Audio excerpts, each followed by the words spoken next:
Hello everyone, नमस्कार। I am Rakesh, एक नई इंटरेस्टिंग स्टोरी के साथ, एक मज़ेदार दिलचस्प moral story.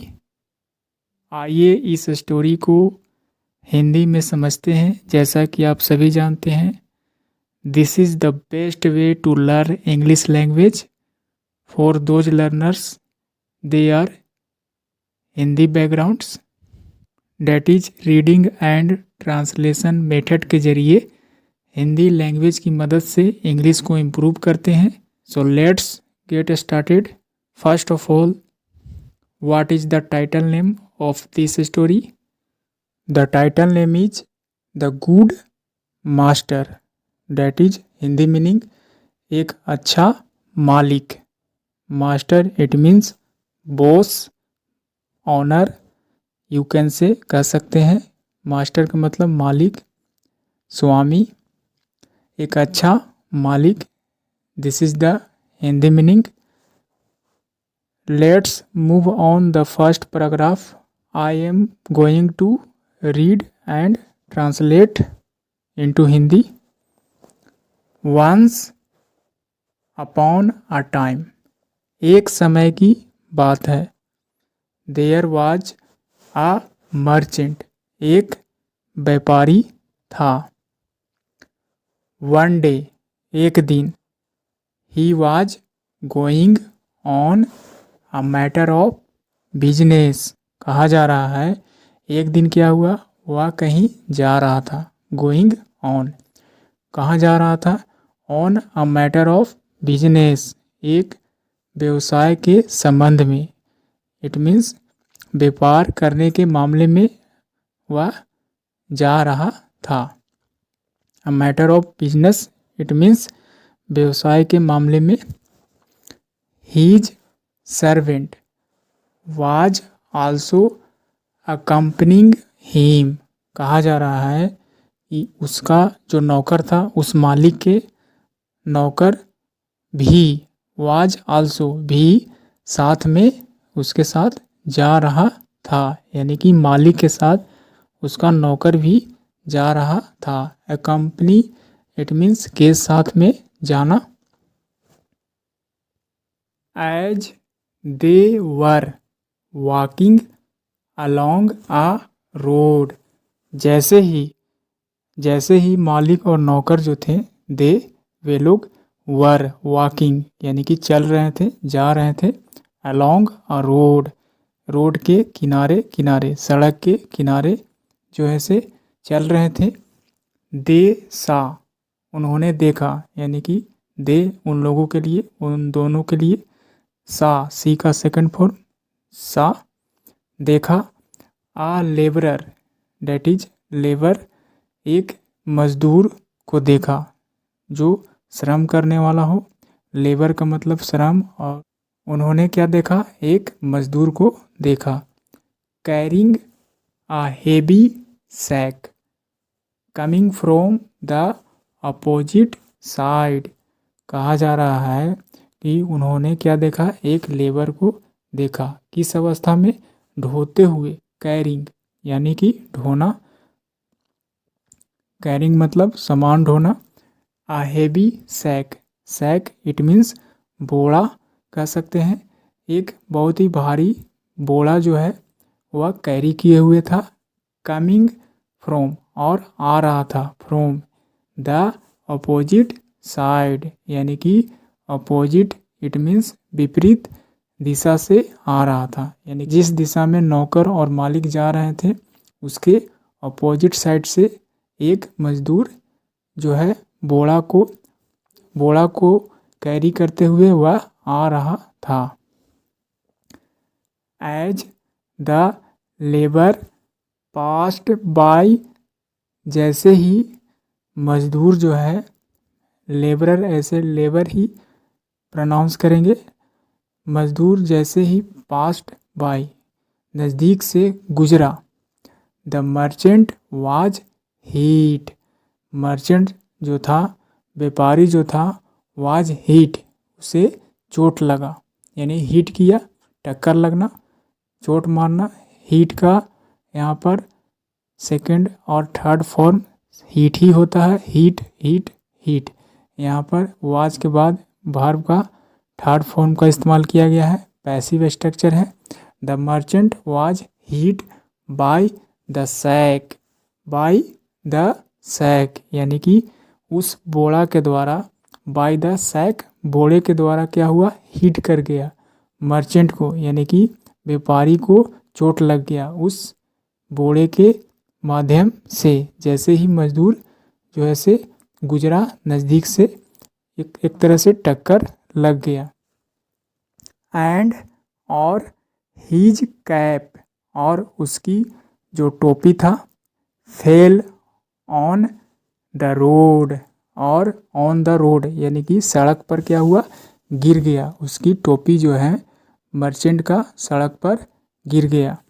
The servant thought, नौकर ने सोचा, डैट कि the labour would now get a good scolding. कहा जा रहा है नौकर ने क्या सोचा कि लेबर को यानी कि इस मजदूर को क्या होगा, अब नाउ अब डांट पड़ेगी, गुड स्कोल्डिंग एक अच्छी डांट पड़ेगी, ऐसा उसने सोचा।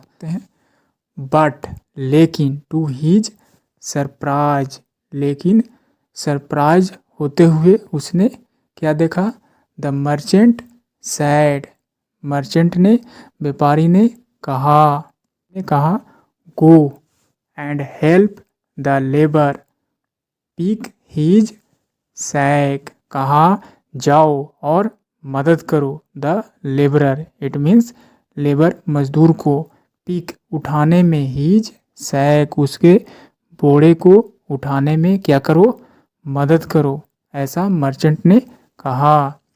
The merchant did note scold the labour at all, कहा जा रहा है व्यापारी ने नहीं डांटा, किसको, उस मजदूर को, एट ऑल तनिक सा भी नहीं, बिल्कुल भी नहीं। नोट एट ऑल का मतलब बिल्कुल भी नहीं, यानी कि मर्चेंट ने नहीं डांटा, डिड नोट स्कोल्ड। जब भी डिड, डू, डज का इस्तेमाल किया जाए सेंटेंस में तो उसके बाद जो भाव आएंगे वह V1 के फॉर्म में आएंगे, बेस फॉर्म में आएंगे, जैसा कि स्कोल्ड जो कि वर्ब का फर्स्ट फॉर्म है। तो इस तरह से मर्चेंट ने नहीं डांटा मजदूर को, थोड़ा सा भी नहीं, तनिक सा भी नहीं। The labour thanked both of them, मजदूर ने क्या किया, धन्यवाद किया, धन्यवाद दिया, किसको, उन दोनों को, बोथ ऑफ देम उन दोनों को धन्यवाद किया। लेटर बाद में, दे कंटिन्यूड देयर जर्नी, उसके बाद क्या हुआ, बाद में वे दोनों मास्टर एंड सर्वेंट यानी कि नौकर और जो व्यापारी था वह अपना जर्नी को बरकरार रखें, कंटिन्यूड यानी कि जारी रखें, देयर जर्नी अपनी यात्रा को। द सर्वेंट आस्क, अब सर्वेंट ने, नौकर ने पूछा, सर महाशय, why did you note scold him, यानी कि क्यों, वाई क्यों आपने उसे नहीं डांटा।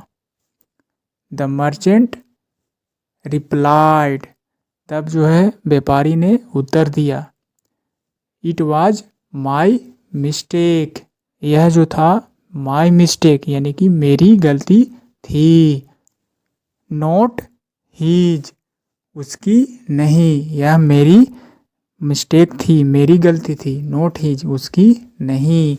ही was already carrying a heavy load, वह पहले से ही क्या किया हुआ था, ढो रहा था, कैरिंग यानी कि लिए हुए था, बोझ, हेवी लोड एक भारी भरकम बोझ को ऑलरेडी सवार किए हुए था यानी कि बोझ को लिए हुए था। I should have walked more carefully, कहा जा रहा है कि मुझे यानी कि मर्चेंट ने क्या कहा, व्यापारी ने क्या कहा, मुझे क्या करना चाहिए था, चलना चाहिए था, मोर ज़्यादा, केयरफुल्ली सावधानीपूर्वक, क्या करना चाहिए था, चलना चाहिए था। Walked more carefully, should have जब भी हैव फैमिली का इस्तेमाल करते हैं, हैव के बाद हमेशा वर्ब का थर्ड फॉर्म का इस्तेमाल किया जाता है। आई शुड हैव यानी कि मुझे करना चाहिए था, करना चाहिए था, चलना चाहिए था। मोर केयरफुली ज़्यादा ध्यानपूर्वक से, यानी कि ज़्यादा सावधानी से मुझे चलना चाहिए था। हियरिंग दिस, यह सुनकर, यानी कि यह सुनते हुए, हियरिंग दिस यह सुनते हुए, सर्वेंट यानी नौकर ने, द सर्वेंट लाउडेड हीज मास्टर, यह सुनकर जो नौकर था वह क्या किया, प्रशंसा किया, गुणगान किया। लाउडेड यानी कि प्रशंसा करना, तारीफ करना, हीज मास्टर अपने मालिक को। What is the moral of this story?